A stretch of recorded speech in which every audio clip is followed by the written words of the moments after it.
त्यक्त्वा रूपमाद्यं प्रभवति जगतः अनेकधा अनुग्रहाय प्रक्षीणक्लेशराशिः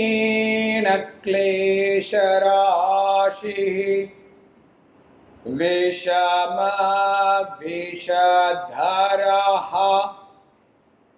अनेकवक्त्रः सुभोगी सर्वज्ञानप्रसूतिः भुजगपरिकरः प्रीतये यस्य नित्यं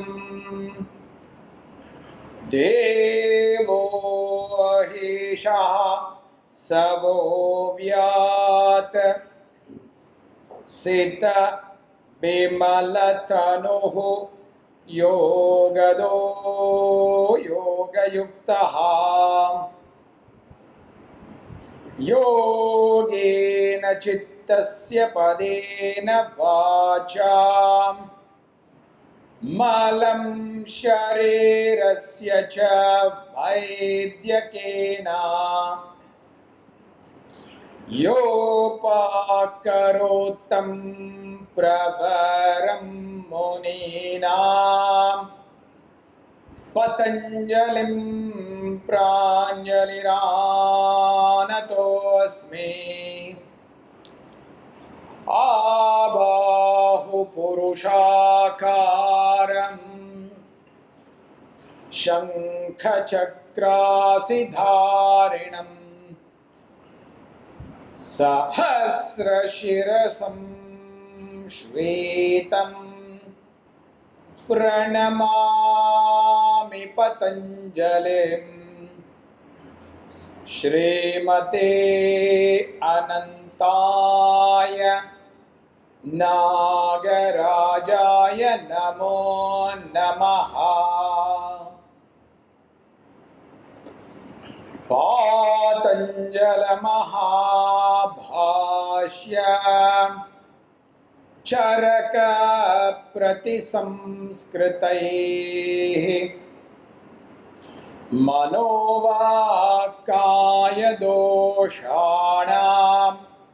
हर्त्रे अहेपतये नमः। भाष्यकृत्सूत्रकृच्चापि निर्मलन्तं स्वरूपिणं ध्यातारं श्रीपतेर्नित्यं पतञ्जलिं नमाम्यहम्।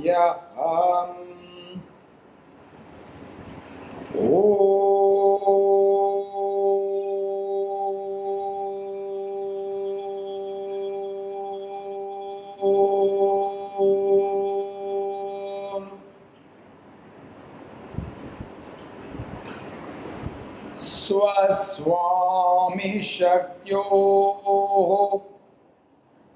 स्वरूपोपलब्धिहेतुः संयोगः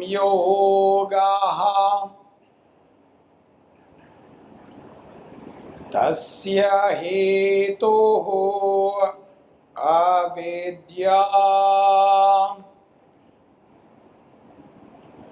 So friends, in the previous sutras Patanjali is defining what is Purusha, what is Prakriti.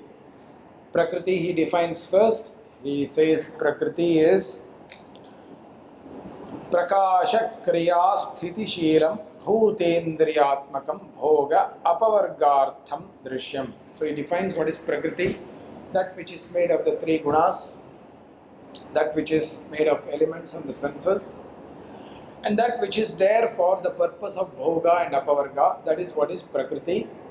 And Purusha is Drashta Drishi Matra. Purusha is the observer only. So he's talked about those two. Then he's talking about why Prakriti is existing in the following sutras. Kritartham pratinashtam api anashtam tad anya sadharanatvat. That's the sutra is talking about. That matter is existing for some time. It doesn't mean that it is existing forever in this relationship with Purusha. Sometimes it is used, sometimes it is not used.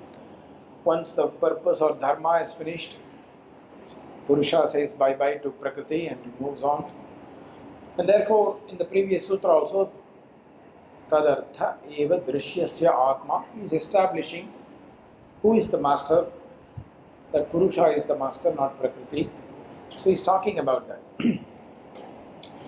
But the reality is that Purusha and Prakriti, especially in this form of human life or of any life, is existing in a relationship.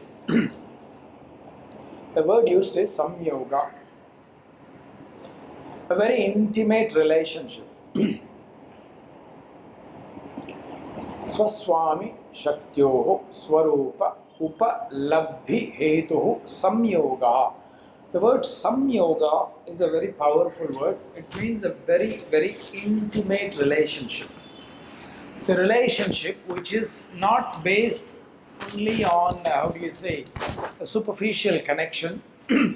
It's a relationship that is very, very deep, very close, and for a very long time. It's not a one-night stand between Purusha and Prakriti where they just are together for a short time and then they are disappearing. Purusha and Prakriti come together and stay together for a very long time. It's perhaps the longest relationship we will ever experience. Because we are not going to have such a long experience of relationship in any other circumstance. Whether it is with our parents or children or partner. We have a relationship with our parents from the time we are conceived until one of us is alive. And on an average, our parents are usually dying before us. So we exist even after our parents are there in many cases. Our children don't come until we are much older in our life. And sometimes we have relationship with a partner, be it a husband or wife, for usually in our adult life, and that also is not necessarily permanent because of circumstances like death. We don't die usually together. Sometimes one person disappears first, then the other person goes, or separation. So there's no other relationship that is so long term than the relationship between our Purusha and our Prakriti. So the most intimate relationship that we will ever experience is this relationship between Purusha and Prakriti. And that's why whether we are in a partnership or in a family or anything else, we are usually alone with our relationship between Purusha and Prakriti. That's what is Samyoga. Samyoga is a relationship that is lasting very long and that is very close. Almost there is no separation. And even with our children, our partner, even if we have long-term relationship, it is not that it is always together. For example, our children go to school and we stay in the house, or we go to job. So we are not together with our children all the time. The same with our partner. One partner may be working in a bank, another partner may be working in another bank or in another company or being in the house. We are not always together. But our Purusha and Prakriti, we cannot separate. That's why it's called Samyoga. They are so close, almost inseparable. That's why the word is Samyoga. Samyak Yogaha. That means almost permanent connection. As long as they are together, they are permanent. They are not separable. They are inseparable. You cannot separate the two. No? In other circumstances, there can be separation for at least short period of time. Here, there is no separation. is always a very strong and intimate connection that lasts continuously. That is the meaning of the word samyoga. Now, why is there this samyoga? That's what Patanjali is saying. Why such a relationship? Why are we in this relationship where Purusa and Prakriti is coming? What is the purpose? That is what is presented in a very beautiful manner. Swami Shaktyoho Swarupa Upalabdhi Hetuhu Samyogaha. There's another way Patanjali is talking about Purusa and Prakriti. Swashakti, Swami Shakti. Swashakti refers to the capacity of Prakriti. What is the nature of Prakriti? What is its power? Swami Shakti, the Purusha, the power of the Purusha. Swarupa means its own nature. What is the nature of the potential of Prakriti? What is the nature of the potential of Purusha? That is represented by the two terms Swa Shakti Swarupa, Swami Shakti Swarupa. Now, what Patanjali is implying is the relationship between the two is actually for the Purusha to know its true nature and for Prakriti to know its true nature. For Prakriti to know what it can become. For Purusha to know what it can achieve. This relationship is existing. Very often, when we are with ourselves, we don't understand ourselves very well. Normally, when we are in a relationship with somebody else, that reveals our nature. This I am learning a lot with my daughter. Many times, with interactions with a teenager who is slowly becoming an independent thinker, you suddenly start to realize that there are certain things in ourselves which we have not really reflected very well. Because the teenagers are very challenging and confrontational and ask very difficult questions. Now that's very powerful revelation because we have forgotten about these fundamental issues because of our life taking over. Now the same applies to them as well. The same questions when we ask back, they like to change the topic or go back to their video games. So through relationship, we can know each other, especially when we are different. When we are different. Suppose you and your partner are very different. You don't have the same patterns. Then you will start to learn a lot about yourself. Each one will know about themselves. If you have the same patterns, nothing much will be revealed. You'll just eat at the same time, sleep at the same time, do the same things. Finish. Life will go on. Boring. No revelation happens. But if there is something completely different, then it challenges. And that is this relationship between Purusa and Prakriti, because Purusa and Prakriti are totally different. One is Nitya, the other is Anitya. One is permanent, the other is not permanent. One is changing, the other is not changing. One has what is called the gunas, the other does not have the gunas. One is the one that is observing, perceiving, experiencing, the other is helping the observation, helping the perception. So there are two different entities somehow stuck together, like I said last time, in an Indian arranged marriage situation where you have no clue what about the other person, but somehow you are put together. And you have to figure it out because you cannot separate. You are always together. You cannot say, oh please Purusha, give me some space. Oh please Prakriti, give me some space. I want some space from you. Not possible. Purusha and Prakriti are going everywhere. You go have a bath, Purusha and Prakriti are together. You go to the bathroom, Purusha and Prakriti are together. To go to sleep, Purusa and Prakriti are together. So there cannot be any space. Hey Baba, give me some space. Give me some time. That doesn't work in the context of Purusa and Prakriti. They are stuck. And they are very different. So what Patanjali says is, don't complain about this. Start to see it in a positive way. Swarupa upalabdhi hetu. To gain the understanding of each one's true nature is the purpose of this relationship. The purpose of this relationship is because Purusha does not know itself without the help of Prakriti. Prakriti does not know what is possible for it to achieve without the presence of Purusha. Therefore, this relationship has been presented. There is no other way but to accept this and look at it positively. Okay, this challenge has been given to me for something positive, not to be complaining, but to see what can actually be gained from this. And this is very fascinating because a matter devoid of consciousness has limitations in terms of what it can achieve.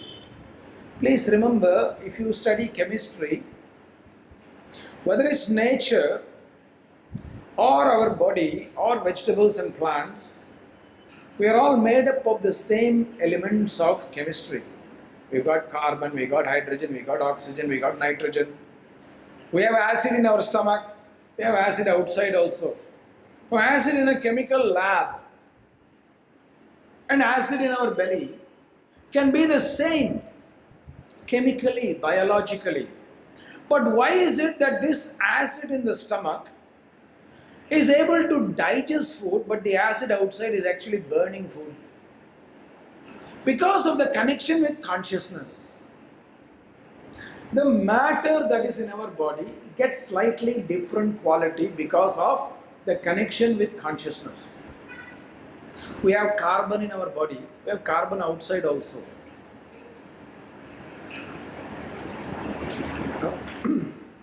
Why this carbon outside is functioning different than the carbon in our system? Plants have the same, animals have the same, but there is, because plants, animals and humans, or what we call sentient beings, we have this connection to consciousness that dead matter does not have. So the potential of matter changes when it's in connection with consciousness. So it achieves a better potential. A matter that is dead is not able to reproduce, but we are able to reproduce. When I say we, it's not only humans, animals, plants, sentient beings are able to reproduce. Non-sentient beings does not reproduce. A brick does not give birth to a brick.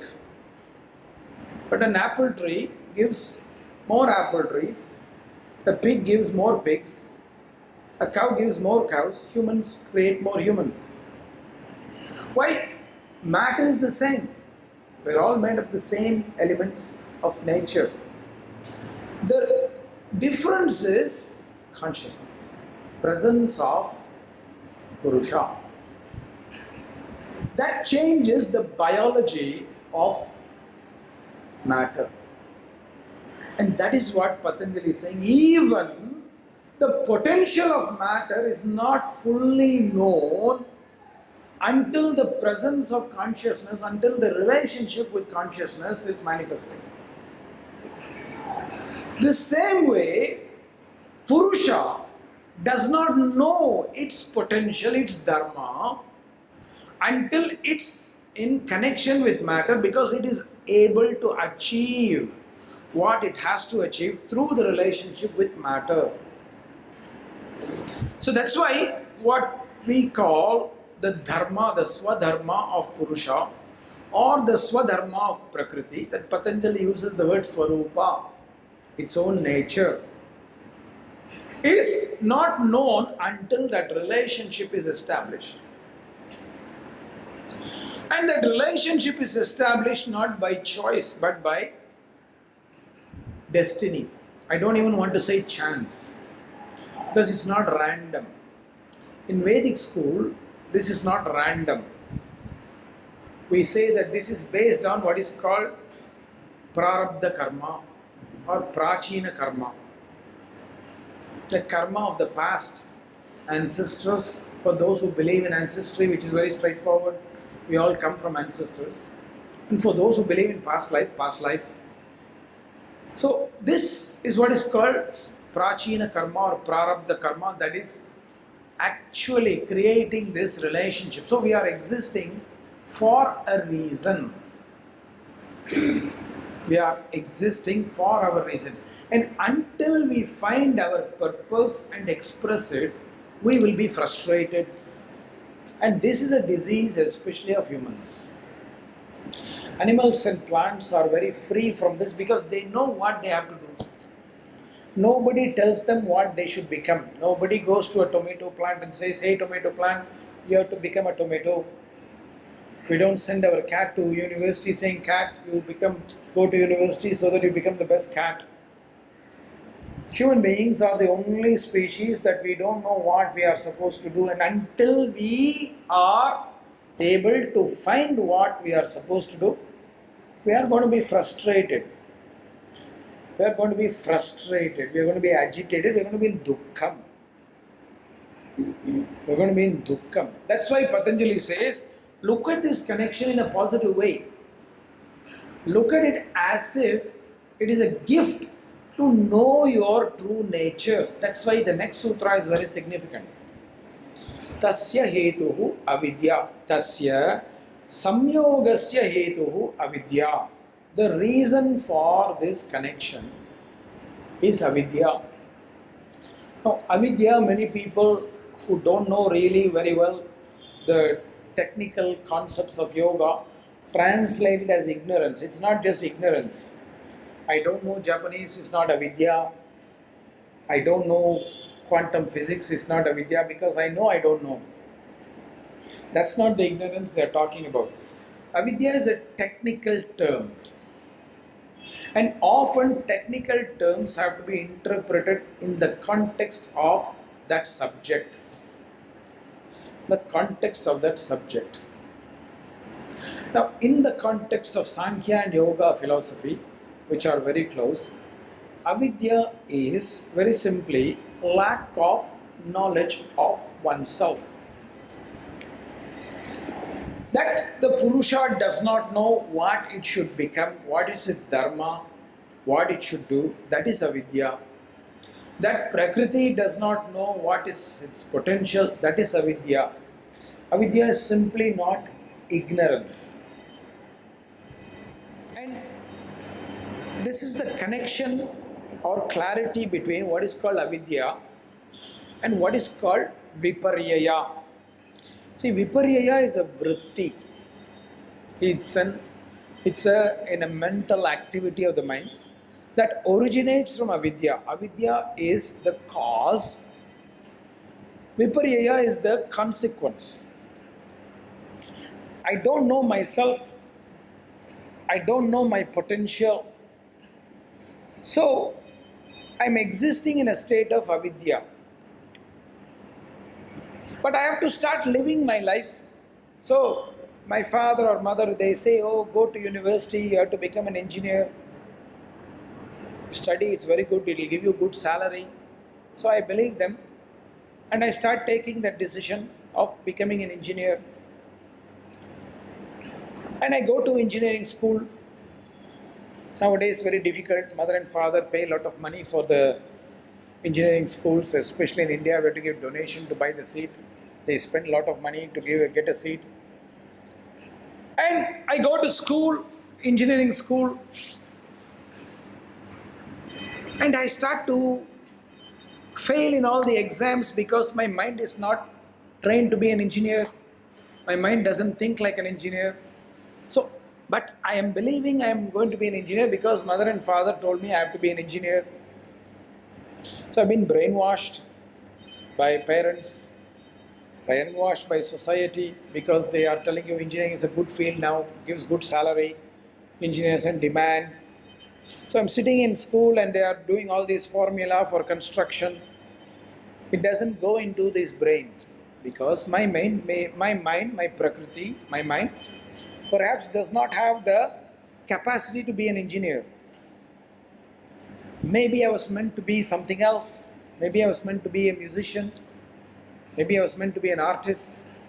But I am forced to be an engineer because society or parents have pushed me in this direction.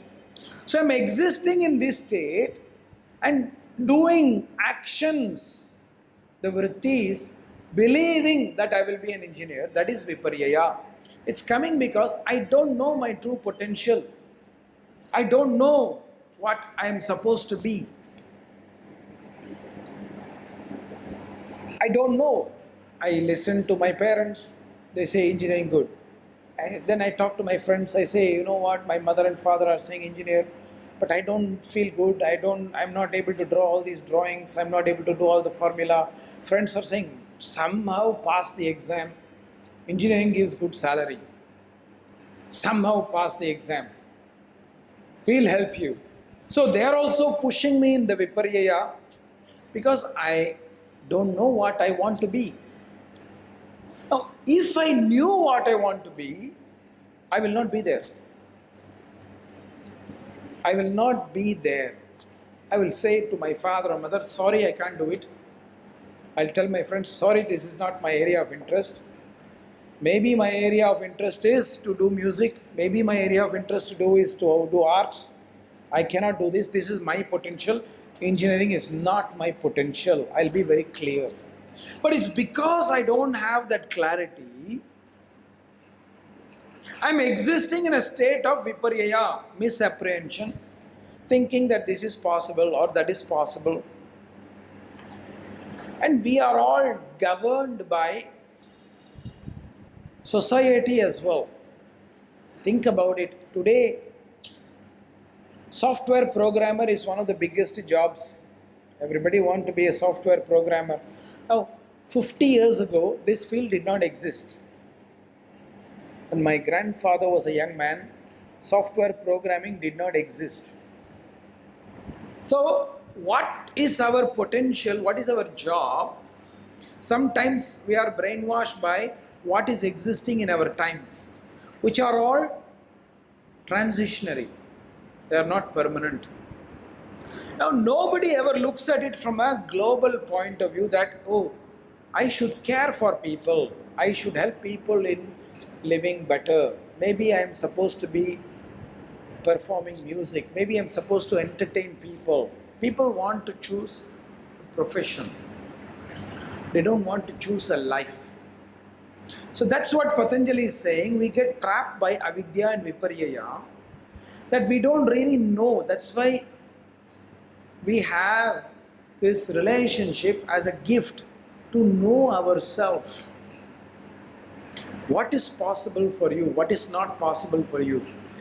When you look at it, this is the origin of many of our lives, illnesses and frustration.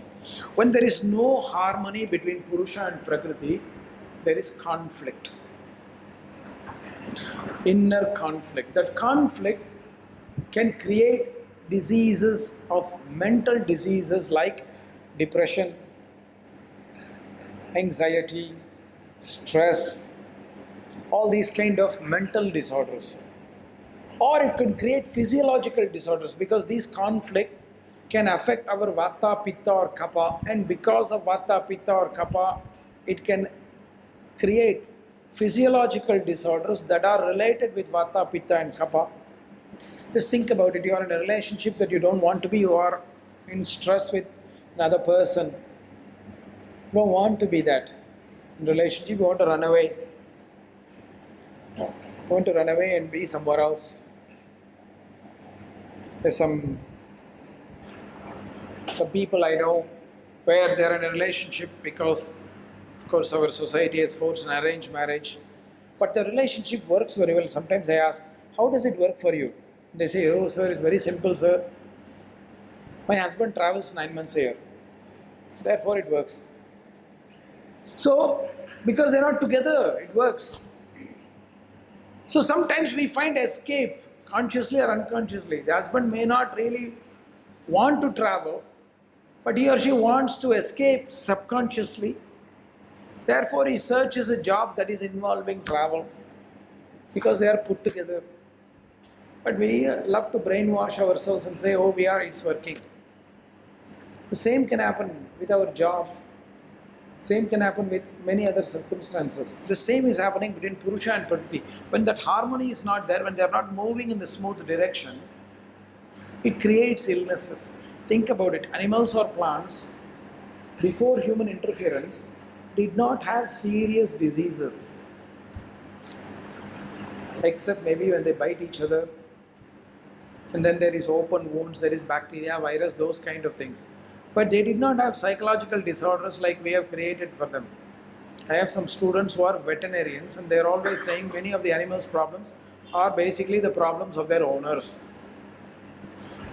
If you let animals loose, if you let animals wild, if you let the plants grow wild, they don't have any problems, any illnesses that we have given them.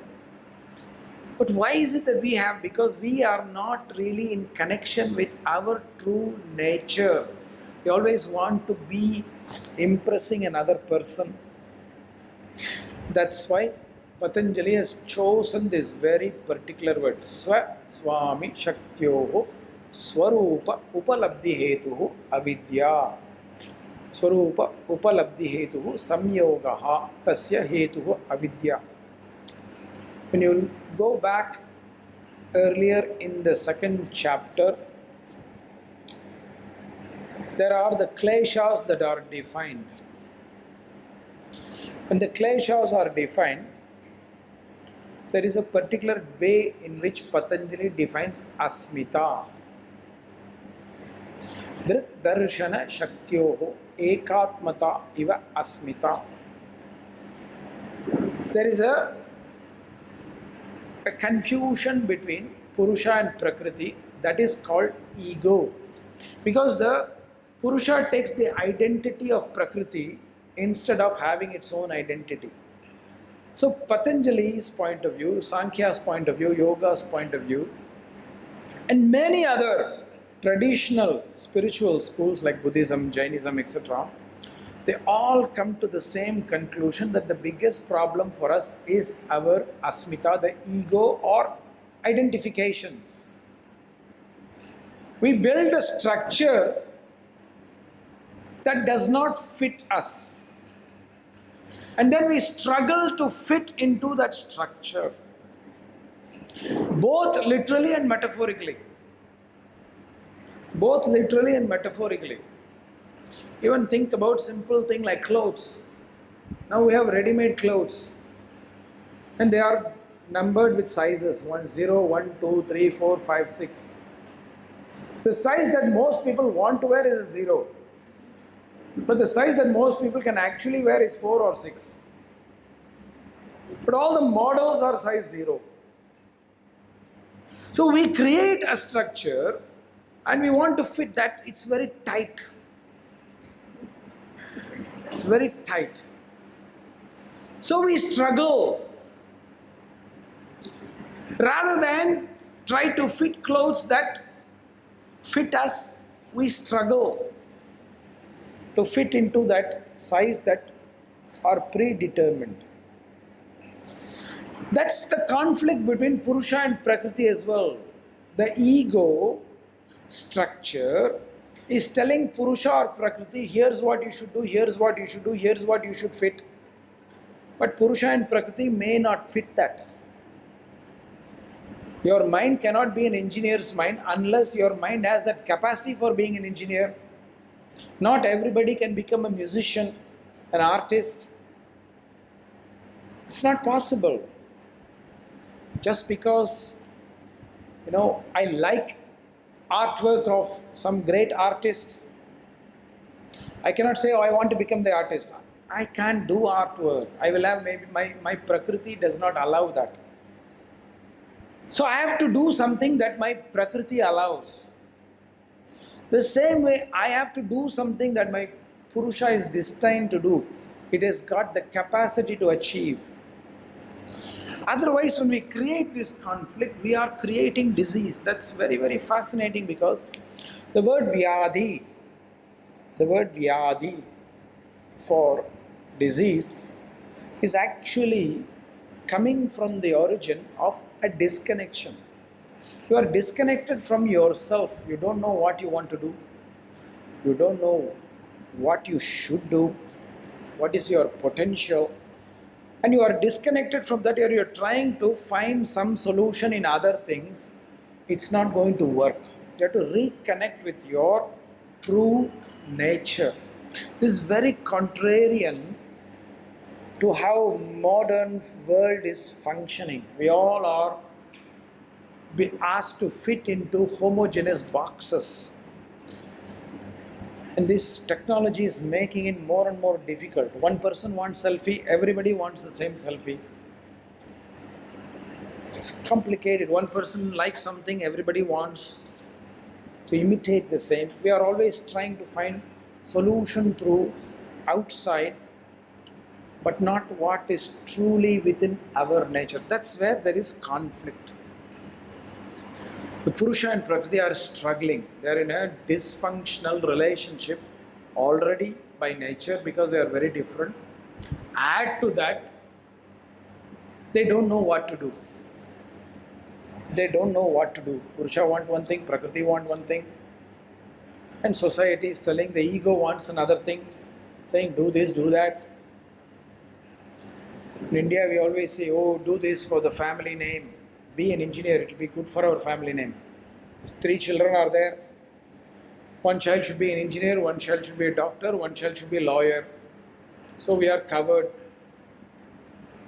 So in case of health problems, we go to doctor. In terms of legal problems, we go to the lawyer. And in terms of other problems, we go to the engineer. We want to cover our bases, but maybe none of these want to do. So we are building a society of average. We are not building a society of the extraordinary. That's the problem. We will all be extraordinary if we are following our true potential. We will all be average if we are disconnected from our potential and trying to do what other people are asking us to do or expecting us to do. In that way, we are all unique and special. That's what yoga philosophy is teaching. Nobody is better than the other. Nobody is better than the other. It does not imply that everybody should be the same. You can be different and have equality.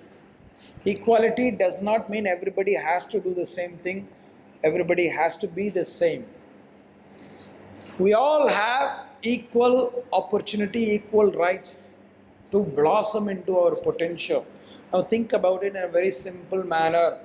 All we need to grow into our potential is some food, some light, sunlight, and water and air. There is no discrimination. Nature has water for everybody. You go to a lake, the lake will never tell you, you are not allowed to drink this water. Somebody else can drink this water. The sunlight will not tell you, okay, I'll give you sunlight, I will not give you sunlight. Food, the plants around us or the animals around us, is common. If you don't believe in modern capitalism, if it's wild, you are going through a forest, there is some fruits, you can take and eat. Nobody has to worry about it. Same air, wind, the breath. You can breathe anywhere you are. Nobody can charge you for wind. Not yet. Not yet. We have water tax. But we don't have air tax yet. But maybe one day it will come. We have to pay for water to the government. We have water tax. But air, no tax yet. So fundamental things, that's all we need to evolve. So if we are going through all this, we don't need to worry about becoming average. We will only fulfill our potential. Now that we need a modern day degree in education, that's debatable. That's debatable because if you take even, for example, our own country, India, we have probably the maximum number of graduates. But how many of the graduates who are engineers, who are doctors, who are lawyers have wisdom? Wisdom is something different from information. We have a lot of information, but very little wisdom, very little knowledge. Many people who are graduates, they don't know what to do. They're doing because they've got the degree, not because that's what they really are meant to do. So this is what Patanjali is asking us to reflect back. What is our true nature? Don't try to imitate other people. Don't choose something because somebody else is choosing something. Even don't choose something because you like something. You have to choose something that is within your capacity.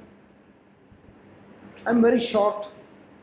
I can't play basketball in a professional level. I can't reach. I like the game maybe, but I cannot reach. I cannot succeed in that. I can play for entertainment, but not as a professional. So sometimes even what we like need not be what is appropriate for us.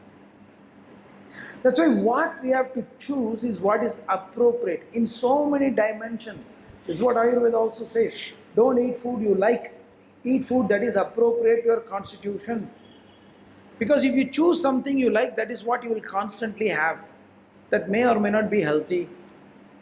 You ask children what they want to eat, they'll say ice cream, chocolate, sugar, everything with sugar they want to eat every day. It's not sustainable.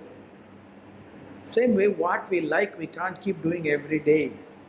We have to do what is appropriate, not always what we like. That's what Patanjali is telling us. This sutra is very key because he's saying, look, this relationship is difficult. Purusa and Prakrti are not in an easy relationship. They are in a dysfunctional relationship.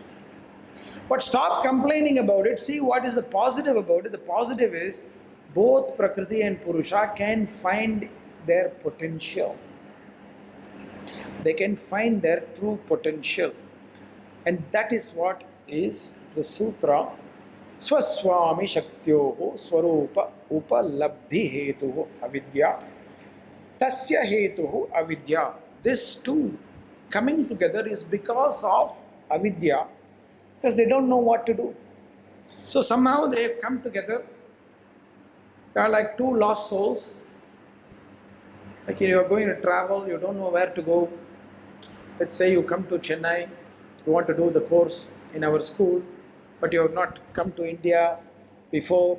You land in Chennai and you see another traveler in the airport who also lands in Chennai, who is also looking lost. They have the yoga mat, you have the yoga mat, you meet them and ask them, oh, where are you going? Are you doing yoga? And the person says, yeah, I'm doing yoga. But where? Where are you going? Oh, I'm doing in Krishnamacharya Healing and Yoga Foundation. Where is it? I don't know. The other person says, I also don't know, I'm looking for the way. What will you do? You will put your resources together to find your way. The same Purusha and Prakriti are putting their resources together to discover their true nature and their true destiny. Because they are both lost without the other. So that's what Patanjali says, look, there is even a purpose that this is existing together. It may look difficult, but don't think it's not useful. So if we summarize the true essence of this, what we can also learn from this sutra is that not all that appears challenging is not useful. And not all that appears simple is actually valuable. Namaste, my friends.